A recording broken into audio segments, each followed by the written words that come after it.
날씨가 점점 이제 당분간은 더 온도가 내려가고 추운 날이 될 줄로 믿습니다. 이렇게 날씨가 추우니까 참 걱정이 많이 돼요. 지금 이제 국가를 지키겠다고 길거리에 나가서 밤을 새는 사람도 있고 또 여러 가지 활동을 하는 분들이 있는데 정말 날씨가 추운 것을 볼 때마다 그들을 걱정하지 아니할 수가 없습니다.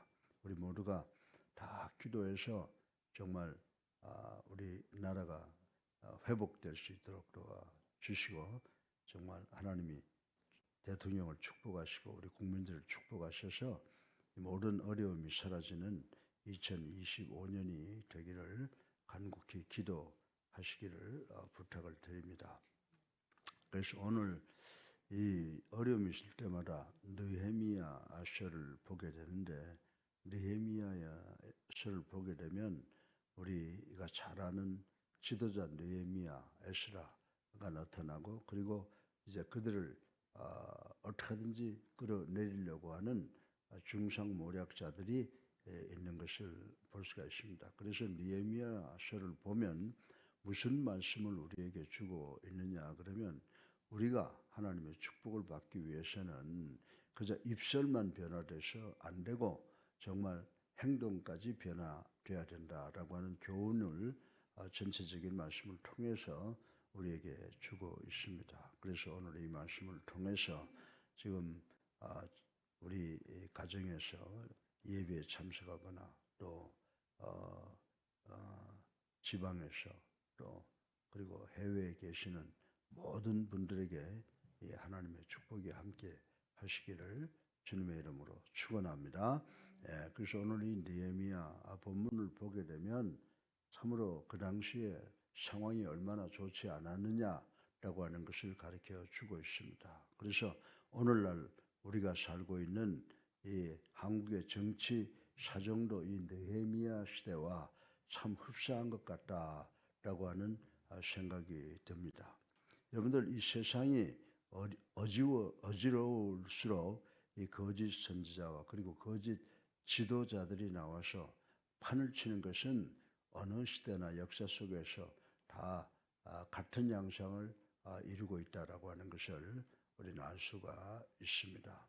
그리고 이 거짓 선지자들과 그와 함께하는 무리들은 한결같이 교묘한 방법으로 순진한 국민들을 현혹시키고 있기 때문에 정말 정신 바짝 차리고 주의 깊게 살피지 않으면 부정하고 거짓을 일삼는 무리들로부터 큰 피해를 당하기 마련이다라고 하는 것입니다. 잘못하면 나라를 잃어버릴 수 있는 그런 사정을 맞이할 수 있다. 그것이 바로 우리가 지금 살고 있는 우리나라가 당하고 있는 그런 사정이라고 생각이 듭니다.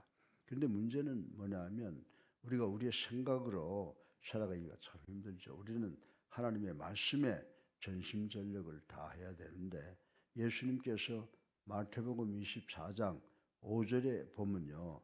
끝날이 가까울수록 적 그리스도가 판을 치고 심지어는 거짓 그리스도인들까지 나와서 세상을 어지럽힐 것이다 라고 경고하신 말씀을 우리는 깊이 기억을 하셔야 된다라고 하는 것입니다. 물론 거짓 선지자들이라 하여 그들에게 머리에 뿔이 달리고 송곳이 길게 나와 있는 어떤 특별한 표식이 밖으로 드러나 있는 것은 아니라고 하는 것을 우리는 알 수가 있습니다. 도리어 그들은 참 선지자처럼 참 지도자처럼 아름답게 거룩하게 가장하기 때문에 우리 같은 보통 사람들은 식별하기가 대단히 어렵다라고 하는 것을 알아야 된다라고 하는 것입니다. 그러나 예수님을 우리의 구세주로 살아계신 하나님의 아들로 믿고 영접하고 세례받아서 우리의 삶은 우리가 사는 게 아니죠.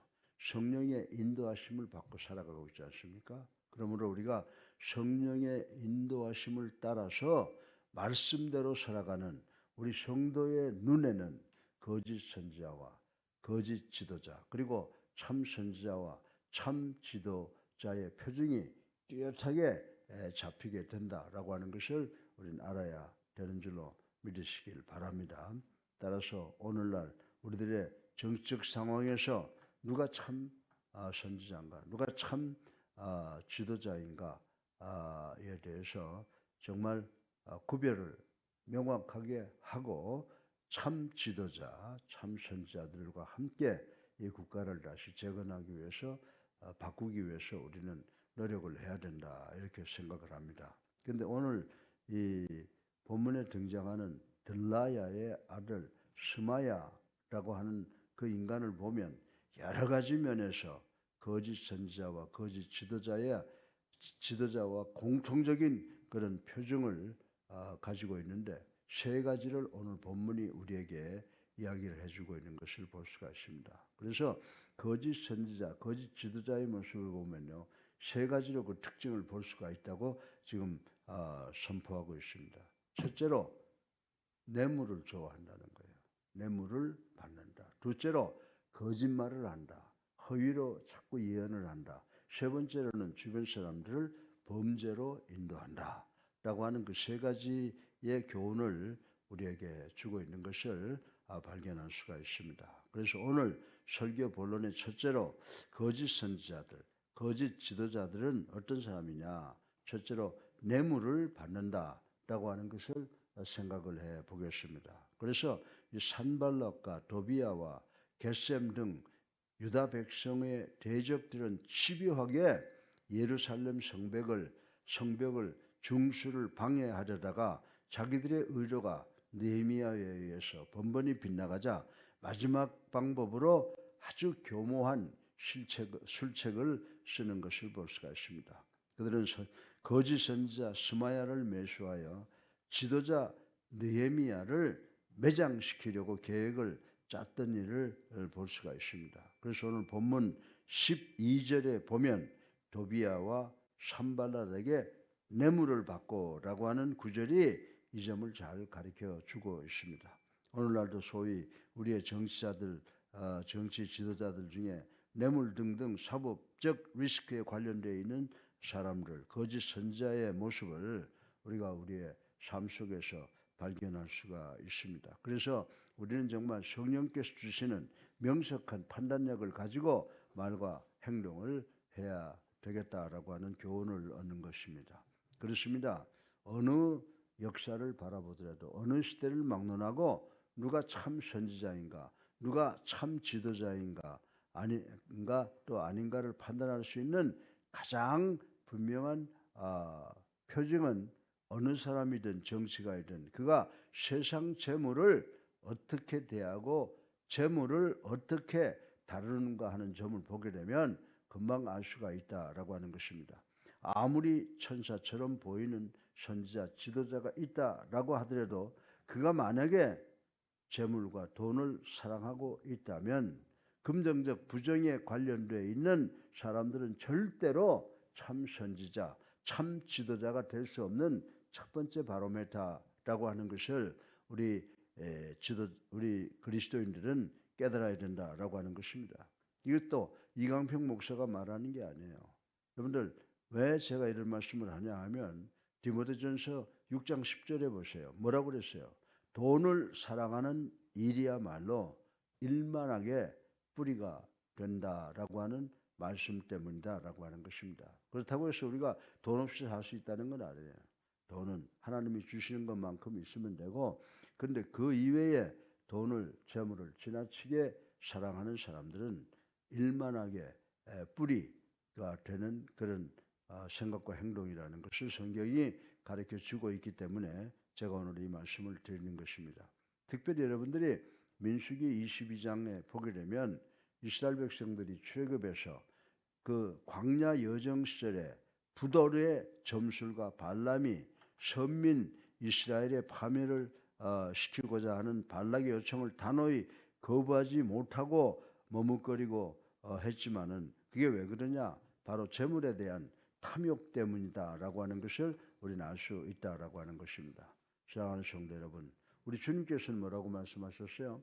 마태복음 6장 24절에 보면 우리 그리스도 예수께서도 하나님과 재물을 절대로 겸하여 섬길 수 없다고 분명히 선포하고 있음을 우리 백성들, 우리 지도자들은 확실하게 기억을 해야 된다라고 하는 것입니다.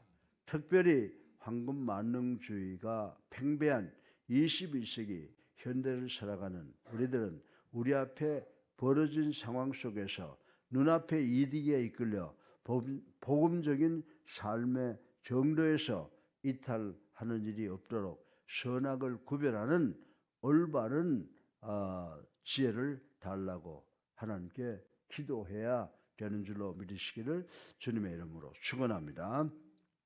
둘째로 거짓 선자들이 하는 일이 뭐냐? 허위, 거짓말로 예언을 함을 생각을 해보겠습니다. 스마야는 산발랏 등에게 뇌물로 매수당한 후에 아주 지능적인 방법을 썼다라고 하는 것을 알 수가 있습니다. 그가 느닷없이 드문불출한 것이 바로 그것이었다라고 하는 것입니다. 그리고 스마야는 느헤미야를 향하여 미리 계획했던 거짓말, 즉 산발랏 등이 곧 느헤미야를 죽이러 올 것이다라고 거짓 허위 예언을 하여 느헤미야 당시 사람들을 혼란에 빠지게 했다라고 하는 것을 우리는 볼 수가 있습니다. 물론 그 말은 느헤미야를 보호하는 것처럼 들리는 아주 그럴싸한 말이라고 생각할 수가 있습니다. 그렇습니다. 거짓 선지자의 두 번째 증표는 여러 가지 거짓말로 사람들로 하여금 믿도록 해서 현혹시킨다라고 하는 것을 우리는 오늘 본문을 통해서 볼 수가 있습니다. 따라서 오늘 21세기를 살아가는 우리들의 눈앞에 두 파들이 정치적인 이론과 우리나라 사정을 각각 다르게 발표하고 있으나 어느 말이 옳고 그른가를 우리는 성령의 인도하심을 따라서 판단해야 되는 줄로 믿으시기를 주님의 이름으로 축원합니다. 물론 거짓 예언은요, 말씀에 비추어 보아도 드러나고 또 그들의 삶의 열매를 보아서도 알 수가 있다고 하는 것을 우리는 잘 알 수 있습니다. 또한 거짓 예언은 사례에만 비추어 보아도 어느 정도 드러나기 마련이라고 하는 것을 저는 오늘 아침에 주장을 하고 있습니다. 여러분들 성경에 보면요, 많은 하나님의 사람들이 거짓 고소로 괴로움을 당했던 모습을 볼 수가 있습니다. 제일 먼저 우리가 다윗을 들 수 있고요. 그 다음에 모세, 바울, 스데반, 아모스, 엘리야, 에레미야 이런 사람들이 거짓말로 여러 가지로 회유를 당하고 거짓말로 고통을 당한 사람이었다라고 하는 것을 우리는 잘 알고 있습니다. 그러나 이 사람들은 어떻게 했습니까? 이 사람들은 한결같이 그 거짓말하는 사람들, 뇌물을 좋아하고 거짓말하는 그런 사람들과 한결같이 대적했다라고 기록이 되어 있고요. 이 사람들은 이 거짓 선지자들이나 거짓 지도자들이 자기들을 회유하려고 할 때 거짓말임을 금방 알아차렸다고 성경은 기록을 하고 있습니다. 우리는 현재 어느 때보다도 거짓말이 판을 치는 시대를 살아가고 있다고 말씀드려도 과언이 아니라고 저는 생각을 합니다. 그러므로 우리 성도들은 참과 거짓, 진리와 비진리를 확실히 구별하고 판단해서 백척간두에 서 있는 우리나라를 구하는 일에 최선을 다해야 되고, 우리나라를 구하는 일에 우리 인간의 지혜로 되는 것이 아니라 하나님의 지혜로만 가능하다라고 하는 것을 알으셔서 하나님께 지혜 달라고 간절히 기도하시는 우리 모두가 되시기를 주님의 이름으로 축원합니다. 셋째로 마지막으로 거짓 선지자, 거짓 지도자들은요, 피지도자들, 백성들을 범죄로 유인함을 생각을 해보겠습니다. 스마야는 느헤미야에게 산발랏이 죽이러 올 것이라고 말하고 나서 이어서 그에 대해서 대안을 주잖아요. 산발랏이 너를 죽이러 올 텐데 네가 이렇게 하면 살 수 있다. 근데 그 10절에 보면 그 말씀이 기록되어 있습니다. 이 산발랏이 죽이러 오기 때문에 피하자. 거기가 어디예요? 10절에 보면 자기와 함께 성전에 외소로 들어가 피하자라고 하는 것이 그것이었다라고 하는 것을 우리는 알 수가 있습니다. 그러나 느헤미야는 나 같은 사람이 어떻게 성전 외소에 들어갈 수 있느냐라고 피하는 모습을 여기서 볼 수가 있습니다. 사랑하는 성도 여러분, 그런데 하나님의 율법에 의하면 제사장들 외에는 평소에 아무도 성전에 들어갈 수 없도록 규정되어 있기 때문에 우리 느헤미야 훌륭한 지도자는 자기 같은 사람은 성전에 들어갈 수 없다라고 자기를 범죄로 이끄는 스마야에 대해서 안에 대해서 아주 강하게 반발하고 거절하는 것을 볼 수가 있습니다. 그렇습니다. 거짓 선지자의 세 번째 표징은 자기부터가 범죄를 무서워하지 않을 뿐만 아니라 남을 범죄로 유인하는 일도 서슴지 않고 있다라고 하는 것을 아셔서 우리가 오늘 어렵고 힘든 세상 속에서 누가 범죄로 우리를 이끌어 나가는가를 반드시 기억하고 정말 하나님께 지혜를 얻어서 이 어려운 상황을 극복하는 우리 모두가 되어야 될 줄로 믿습니다. 여러분들 그런데요, 자기가 죄를 짓는 건 더 무서운 일이지만 그보다 더 무서운 것은 이웃을 남을 죄짓게 만드는 일은 그것 자체가 또 하나의 끔찍한 범죄라는 것을 알아야 되는 줄로 믿으시기 바랍니다. 그래서 우리가 누가 우리를 범죄로 인도하느냐, 우리가 누가 우리를 그 범죄로부터 벗어나게 하느냐라고 하는 것을 반드시 생각해 봐야 된다라고 하는 것입니다. 그래서 우리 예수님께서는 뭐라고 말씀하셨어요? 우리 예수님께서는 마태복음 18장 6절에 이렇게 말씀했습니다. 작은 어린아이 하나라도 실족해 만들면 차라리 연자 맷돌을 그 목에 달아 깊은 바다 속에 던져지는 것이 더 낫다라고 경고하신 것을 우리는 기억을 해야 된다라고 하는 것입니다. 느헤미야가 스마야를 거짓 선지자라고 단정한 또 하나의 이유도 여기에 있다라고 하는 것을 우리는 알아야 됩니다. 그래서 느헤미야는 단연코 스마야의 제안을 거절했습니다. 남을 범죄케 하는 것은 그를 죽이는 일이나 다름없기 때문이라고 하는 것입니다. 현재 우리 나라에 정말 선지자 또 정치가 중에 범죄에 연루되는 사람들이 꽤나 있어요. 그리고 그 범죄 때문에 형도 받고 이런 사람들이 버젓이 활동하고 있는 불행한 상황 속에서 우리는 살아가고 있다라고 하는 것입니다. 그러므로 우리는 그런 유혹을 각별히 경계해야 될 뿐만이 아니라 우리도 또한 그런 범죄를 만들고 있지 않는가를 분별하여 거짓 지도자, 거짓 선지자를 정말 식별할 수 있는 해안을 달라고 하나님께 간절히 기도하시는 우리 예수님께 성도님들 되시기를 주님의 이름으로 축원합니다. 사랑하는 성도 여러분, 스마야는 분명히 유대 백성이었으면서도 산발랏 등 대적의 손에 팔려 느헤미야를 해치려고 했고 그러기 위해 수단과 방법을 가리지 않고 범죄적 행위를 자행했다라고 하는 것입니다.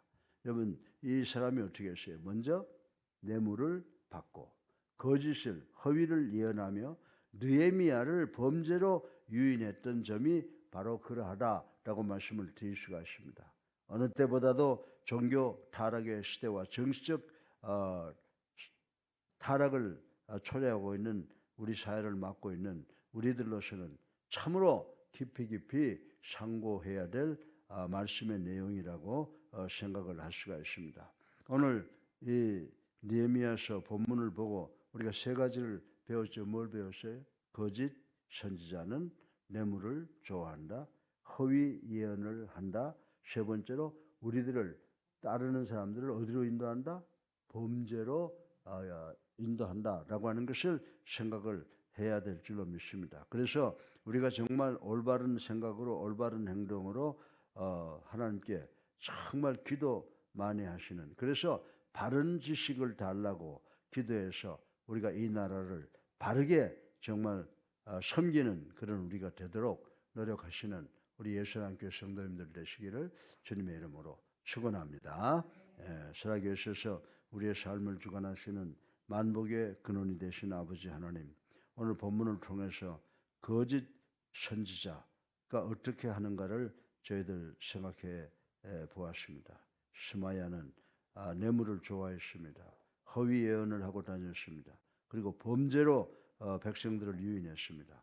아버지 우리도 똑같은 상황 속에 살고 있습니다. 뇌물을 좋아하는 인간들, 거짓말 잘하는 인간들, 그리고 국민들을 범죄로 유인하고 있는 이런 아버지 거짓 지도자들 이 세상에서 이제 사라지게 하나님 축복하여 주시옵시고 우리 나라로 하여금 아버지 자유민주주의 터 아래서 정말 세계를 이끌어 나가는 그런 민족이 될 수 있도록 하나님 축복하여 주시옵소서. 이를 위해서 우리 예수사랑교회가 간절히 기도하고 행동하는 신앙인들이 될 수 있도록 축복하여 주시옵소서. 예수 그리스도의 이름으로 감사하며 기도드렸사옵나이다. 아멘. 할렐루야. 반갑습니다.